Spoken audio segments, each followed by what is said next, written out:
কোর্টে এবার জোর ধাক্কা খেল বিসিসিআই। আইপিএল থেকে বাদ দেওয়া দলকে 538 কোটি ক্ষতিপূরণের নির্দেশ। কিন্তু কেন এত টাকা দিতে হবে বিসিসিআই কে? আর কোন দলই বা পাবে এই বিরাট ক্ষতিপূরণ? জোর ধাক্কা খেল ভারতীয় ক্রিকেট বোর্ড।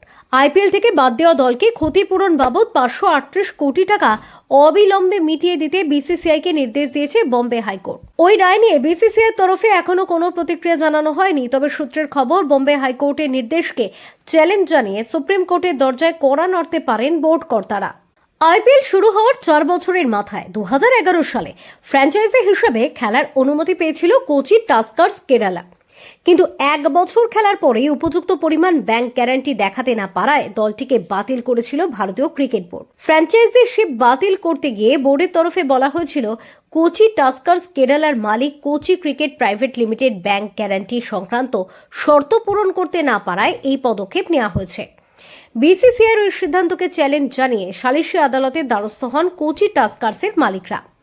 2015 সালে আরবিট্রেশন আদালত কেসিপিএল কে 384 কোটি টাকা এবং রেন্ডেসভা স্পোর্টস ওয়ার্ল্ডকে 153 কোটি টাকা ফেরত দেওয়ার নির্দেশ দেয়। কিন্তু ওই রায়কে চ্যালেঞ্জ জানিয়ে বম্বে হাইকোর্টের দরজায় কড়া নাড়েন বিসিসিআইয়ের কর্তারা। তাদের যুক্তি ছিল, সালিশি আদালত তাদের এখতিয়ারের বাইরে গিয়ে ওই রায় দিয়েছে। তবে বম্বে হাইকোর্টের বিচারপতি আর.আই. চাগলাও শেষমেশ বিসিসিআইয়ের ওই যুক্তি মানেননি। দীর্ঘ 10 বছর ধরে চলা মামলার রায় দিতে গিয়ে তিনি সালিশি আদালতের নির্দেশ বহাল রেখেছেন এবং কোচি টাস্কার্স কেরালাকে 538 কোটি টাকা ক্ষতিপূরণ দেওয়ার নির্দেশ দিয়েছেন। তবে বিসিসিআইয়ের তরফে এ বিষয়ে এখনো কোনো বিবৃতি মেলেনি। ফেরো রিপোর্ট, TV7 বাংলা।